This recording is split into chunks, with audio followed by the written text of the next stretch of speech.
देखिए आज है हमारा डे 26 और हम नया टॉपिक शुरू कर रहे हैं रेशियो एंड प्रोपोर्शन। ठीक है, लास्ट वाली क्लास में मैंने कंपाउंड इंटरेस्ट कंप्लीट करवा दिया था बिल्कुल। ठीक है, आज हम नया टॉपिक पढ़ने जा रहे हैं रेशियो और प्रोपोर्शन का। ठीक है, अनुपात और समानुपात इसका मतलब होता है। चलिए इसकी बेसिक चीजें हम देखते हैं कि होता ये क्या है। रेशियो रेशियो देखिए मैंने वैसे पिछले टॉपिक्स में पढ़ाया हुआ है कि रेशियो होता क्या है। रेशियो एक फॉर्म होती है इस तरीके से जैसे कि ए रेशियो बी, यानी कि ए अनुपात बी, है ना। इस तरीके से इसका क्या मतलब होता है कि ए अपॉन में बी। जैसे कि अगर ये रेशियो 2 और 3 का है या ये 20 और 30 का मान लीजिए, ठीक है, तो इसे हम और कैसे लिख सकते हैं। इसका ये मतलब होता है कि 20/30, यहाँ 0 से 0 कट जाती है तो ये कितना आ जाता है 2/3। इसको हम ऐसे भी लिख सकते हैं और ऐसे भी। ठीक है, रेशियो का मतलब ये होता है। चलिए बाकी हम इसके क्वेश्चंस करके इसको और अच्छे से समझते हैं। तो हमारा क्वेश्चन नंबर 1 हम देखते हैं।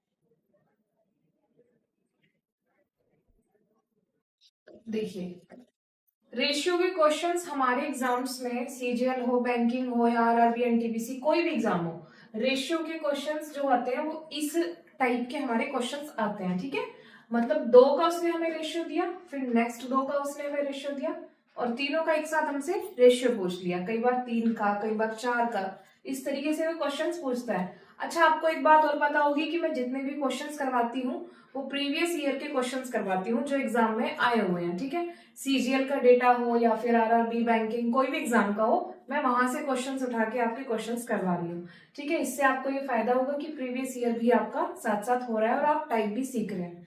ठीक है, अब चलिए इस टाइप के हम क्वेश्चंस को कैसे करेंगे। देखिए ये ए रेशियो बी है जो कितना है 2:3, और ये बी रेशियो सी है, ये कितना है 5:7, और उसने हमसे पूछा क्या है ए बी और सी का रेशियो हमें बताना है। ठीक है, इस तरीके के क्वेश्चंस हम ऐसे लिख लेंगे, जितने उसने हमें ऑब्जेक्ट्स दिए हैं जैसे कि ये ए बी और सी 3 दिए हैं ना। ठीक है, तो हम उनके रेशियो इस तरीके से लिख लेंगे। ए और बी का कितना है 2 और 3, बी और सी का कितना है 5 और 7। ठीक है, अब हमें ए बी और सी का रेशियो बताना है लेकिन हमें ये वाली वैल्यू नहीं पता है कि ये क्या होगी।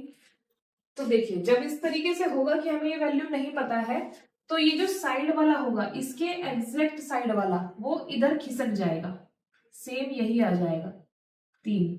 अब इसके साइड में 5 है, यहाँ पे स्पेस है ना, इसके साइड में 5 है, इधर तो कुछ नहीं है लेकिन इधर है और ये क्या है 5 है, तो सेम ये इधर आ जाएगा। ठीक है, अब इन तीनों की मल्टीप्लाई आपस में होके हमारा ए बी और सी का रेशियो निकल जाएगा।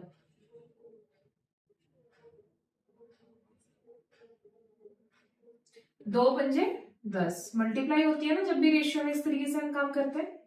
3 पंजे 15 और 3 सत्ते 21, ये हमारा ए बी और सी का रेशियो होगा।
इस क्वेश्चन में क्या है, अभी पिछले क्वेश्चन में हमारे पास सिर्फ इतना डेटा था, है ना, 3 ऑब्जेक्ट्स का, ए बी और सी का, इस बार डी का भी है ना। 3 टाइप के हमारे रेशियो है, उसने हमसे क्या पूछा है, चारों का एक साथ रेशियो पूछा है ना, क्योंकि 4 ऑब्जेक्ट्स हैं, ए बी सी और डी। तो हम इन चारों को एक साथ इस तरीके से लिख लेंगे, क्योंकि हमें चारों का डेटा चाहिए कि कितना इसका रेशियो बनता है। ठीक है, ए और बी का कितना है, 2 और 3, बी और सी का कितना है, 1 और 4, सी और डी का कितना है, 5 और 1। ठीक है, जो जिसका है वो उसके सामने हम ऐसे लिखते रहेंगे, ये 3 इस तरीके से लाइन है अलग अलग। ठीक है, अब देखिए, अब ये 4 वाला है, अब हमारे पास यहाँ पे 2 जगह खाली है ना, सी और डी का हमें नहीं पता इस वाले फॉर्म में, इसमें यहाँ नहीं पता और इसमें यहाँ, यहाँ और यहाँ। ठीक है, अब देखिए पिछले क्वेश्चन में मैंने आपको बताया था कि इसके साइड में जो भी होगा वो सेम इधर हो जाएगा, वो सेम ऐसे खिसक जाएगा, है ना। लेकिन अब एक जगह और है, तो उसमें क्या होगा, ये वाला जब इधर खिसक रहा है तो इधर भी खिसकेगा और इधर भी, मतलब यहाँ भी सेम और यहाँ भी सेम, क्योंकि सिर्फ यही है जो इसको वैल्यू दे रहा है। ठीक है, 3, तो यहाँ भी सेम हो जाएगा। 4 के साइड में एक जगह है तो 4 आ जाएगा, 1 के साइड में इधर जगह है तो यहाँ 1 आ जाएगा, 5 के साइड में इधर 2 जगह है तो दोनों जगह 5 आ जाएंगे।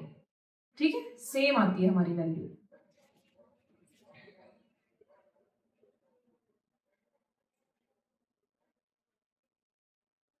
ठीक है, ऐसे हम चारों का रेशियो निकाल सकते हैं। अब क्या होगा, मल्टीप्लाई हो जाएगी, 2 पंजे 10 और 1 10, 3 पंजे 15 एकम 15, 3 चौक 12 पंजे 60, और ये 3 चौक 12 एकम 12, ये हमारा इसका रेशियो आ गया। ठीक है, ए बी सी डी का रेशियो।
देखिए क्वेश्चन क्या है, the prices of a school bag and a school dress are in the ratio of 8:7।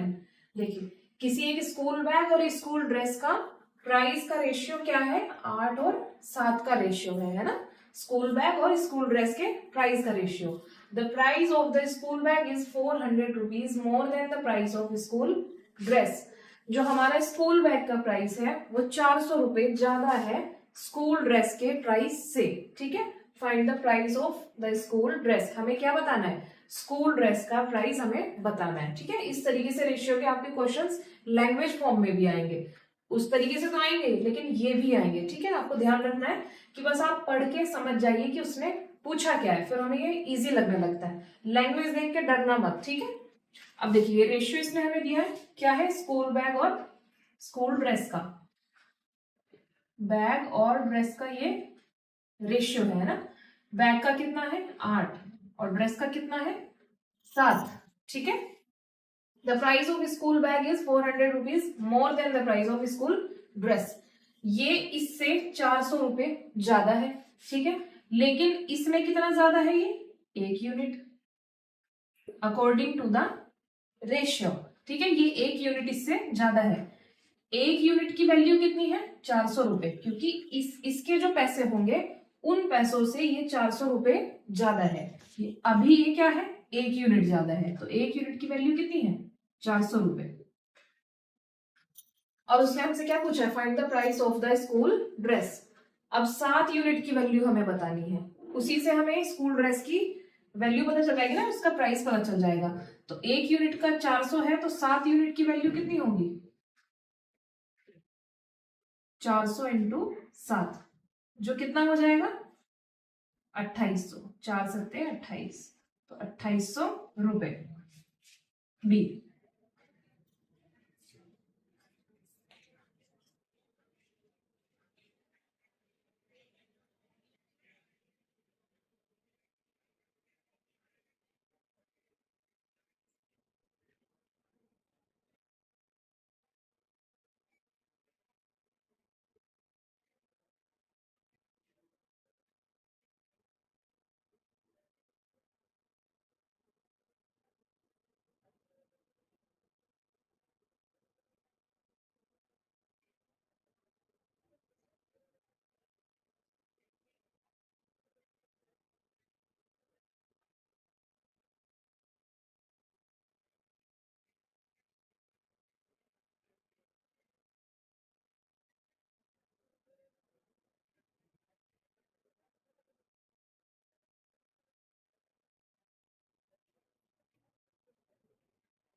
देखिए क्वेश्चन में इसने हमें 3 रेशियो दिए हैं, पी क्यू, क्यू आर और आर एस के, है ना, 4 ऑब्जेक्ट्स है इसमें। उसने हमसे फर्स्ट और लास्ट वाले का रेशियो पूछा है, पी और एस का, क्यू आर का उसने नहीं पूछा, लेकिन हमें डिजिट फिर भी सारी निकालनी पड़ती है। ठीक है, पी क्यू आर और एस। ठीक है, पी क्यू का क्या रेशियो है 4 और 5 का, क्यू और आर का कितना है 3 और 4 का। ठीक है, आर और एस का कितना है 2 और 5 का। ये जगह हमारे पास खाली है, यहाँ पे ये दोनों, यहाँ पे ये दोनों और यहाँ पे ये 1, तो इधर 5 आ जाएगा और इधर भी 5 आ जाएगा। ठीक है, ये इधर 4 आ जाएगा इसके साइड वाला, इधर 3 आ जाएगा और यहाँ पे 2 आ जाएगा। ठीक है, पी क्यू आर एस हमें ऐसे पता चल जाएगा। तो 4 तिया 12 दूनी 24, 5 तिया 15 दूनी 30, ठीक है, 5 चौक 20 दूनी 40, और ये 4 पंजे 20 पंजे 100। तो ये पी क्यू आर एस के हमारे रेशियो है। ठीक है, उसमें हमसे क्या पूछा है, पी और एस का, पी और एस, पी और एस का, यानी कि 24 और 100। ठीक है, इसको हम काट लेंगे 4 से, 4 छिंग 24 और ये 25, तो 6 और 25, इस तरीके से हमारा आंसर आ जाएगा डी।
देखिए क्वेश्चन क्या है, एक्स वाई जेड का उसने हमें रेशियो दे दिया और उसने हमसे क्या पूछा है, एक्स अपॉन में वाई, वाई अपॉन में जेड और जेड अपॉन में एक्स का रेशियो, इस तरीके से उसने पूछा है ना।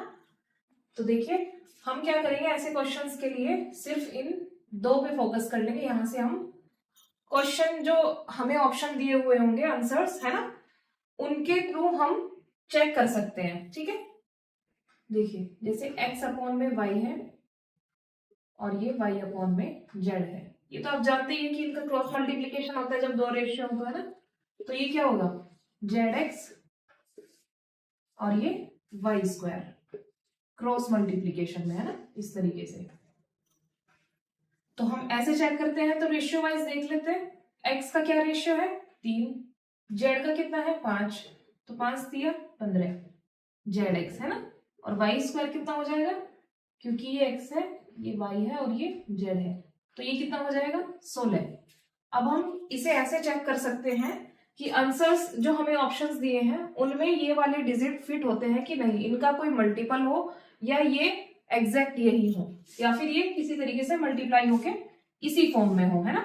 जैसे 15 और 16, अगर हम इसको काटते हैं तो ये 15 बार नहीं कटेगा, ये कट सकता है 15 बार 3 से, है ना, और ये कट जाएगा कितनी बार 16 बार,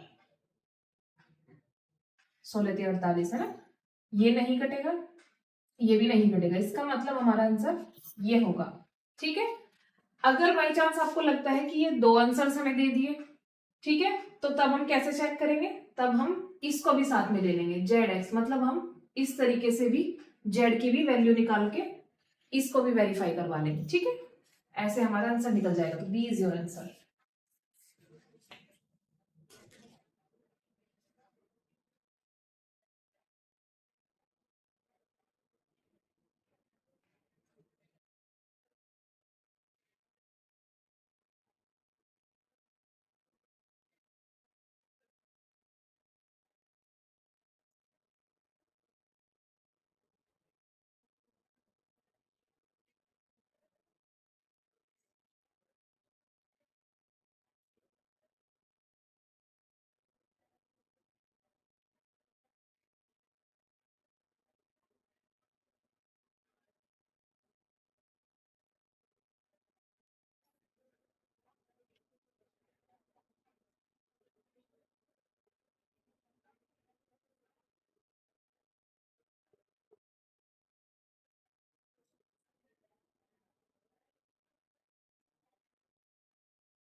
क्वेश्चन क्या है? The sum of four numbers A B C and D is 875। मतलब चार नंबर्स है हमारे ए बी सी और डी, इन चारों का हमारा जो जोड़ है ना, जो हमारा जोड़ के जो आ रहा है वो कितना आ रहा है? 875, 875। If the ratio of A to B is 1 and 2, है ना, मतलब रेशियो दे दिए इसने, बी सी का दे दिया, सी से डी का दे दिया, and find the value of C. हमें सी की वैल्यू बतानी है, तो हमें चारों का रेशियो निकालना पड़ेगा। ठीक है, कितना है ये 1 और 2 है, और ये 3 और 1 है, और ये कितना है? 2 और 3 है, सी और डी का। ठीक है, ऐसे हमारा टोटल का रेशियो निकल के आ जाएगा। ये भी 2 हो जाएगा क्योंकि ये 2 है इधर, ये इधर 1 हो जाएगा, ये इधर 3 हो जाएगा, और ये 2 हो जाएगा इधर, और ये इधर भी 2 हो जाएगा। ठीक है, तो 3 दूनी 6, 2 तिया 6 दूनी 12, 2 दूनी 4 और 2 तिया 6। ठीक है, ये हमारा आ गया। इसको हम काट सकते हैं, 2 से कट जाएगा, 2 तिया 6, 2 6 12, 2 दूनी 4 और 2 तिया 6। अब उसने हमें ये कहा है इन चारों का जोड़ जो है वो 875 है, लेकिन हमारा यूनिट वाइज क्या आ रहा है? क्योंकि ए बी सी डी के रेशियो फॉर्म है, ये कितना आ रहा है? 3 और 6 9 और 2 11 और 3 14। ये टोटल हमारा कितना सम आ रहा है? 14 यूनिट। ठीक है, लेकिन अकॉर्डिंग टू द क्वेश्चन क्या है? 875। तो 875 किसकी वैल्यू है? 14 की। हमें बताना क्या है? सी की वैल्यू, जो कितनी है? 2, जो हमें दिया जाता है और जो हमसे पूछा जाता है। हम इस तरीके से करते हैं ना क्वेश्चन। तो ये कितना हो जाएगा? 2 से 7 बार कट जाएगा, और 7 से 875 को हम काट लेंगे, 7 एकम 7। ठीक है, 7 दूनी 14 और 7 पंजे 35, यानी कि 125।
देखिए क्वेश्चन में हमें पी क्यू क्यू आर के दो रेशियो दे दिए और हमें क्या बताना है, पी प्लस क्यू और क्यू प्लस आर और आर प्लस पी का रेशियो हमें बताना है। तो पहले हम पी क्यू आर के रेशियो निकाल लेते हैं।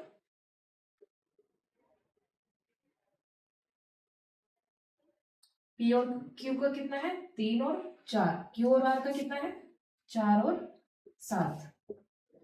ठीक है, तो ये कितना हो जाएगा, 4 और ये भी 4। 3 चौक 12 और 4 चौक 16 और 4 सत्ते 28। ठीक है, 2 से हम इसको काट लेंगे, 4 से कट जाएगा ना, 4 तिया 12, 4 चौक 16 और 4 सत्ते 28। ठीक है, 3, 4 और 7 पी क्यू आर के हमारे फाइनल रेशियो आ गए। अब हमें बताना क्या है, पी प्लस क्यू, यानी कि पी प्लस क्यू 3 प्लस 4 7 हो गया। क्यू प्लस आर का रेशियो, क्यू प्लस आर का 7 और 4 11 और आर और पी 7 और 3 10। ठीक है, ये हमारा इसका रेशियो, इसकी वैल्यू आ गई। ठीक है, 7 11 और 10 बी।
देखिए इस क्वेश्चन में क्या है, if c is equal to 2/3 of d and d is equal to 3/8 of e, then find the ratio of c and e। इसने हमें क्या दिया है, c को क्या दे दिया, c और d, इस तरीके से इसने हमें रेशियो में दे दिया ना, c और d, क्योंकि ऑफ d है ना, इसका मतलब का यानी कि मल्टीप्लाई, यहां मल्टीप्लाई में है तो यहाँ डिवाइड में आ जाएगा है। इसी तरीके से ये है कि d अपॉन में e, यहाँ भी ये मल्टीप्लाई में है, ऑफ का मतलब का मतलब मल्टीप्लीकेशन, तो यहाँ पे नीचे डिवाइड में आ जाएगा, इसका 3/8 हो जाएगा है ना। अब देखिए इन दोनों में ही हमारा d सेम है ना, यहाँ भी d की वैल्यू 3 है और यहाँ भी d की वैल्यू 3 है, तो हमारे इजीली इस तरीके से रेशियो निकल सकते हैं, सी डी ई डायरेक्ट निकल जाएगा, ये 2 है ये 3 है क्योंकि ये दोनों में सेम है, और ई हमारा 8 है ना। पी और ई का उसने हमसे रेशियो पूछा है, यानी कि 2 और 8, 2 चौक 8, तो 1 और 4, ये हमारा आंसर होगा। ठीक है, आज के लिए हम इतना ही रखते हैं, बाकी मैं प्रैक्टिस के लिए क्वेश्चन दे रही हूँ, आप लोग करना, और बाकी कल की क्लास में मिलते हैं।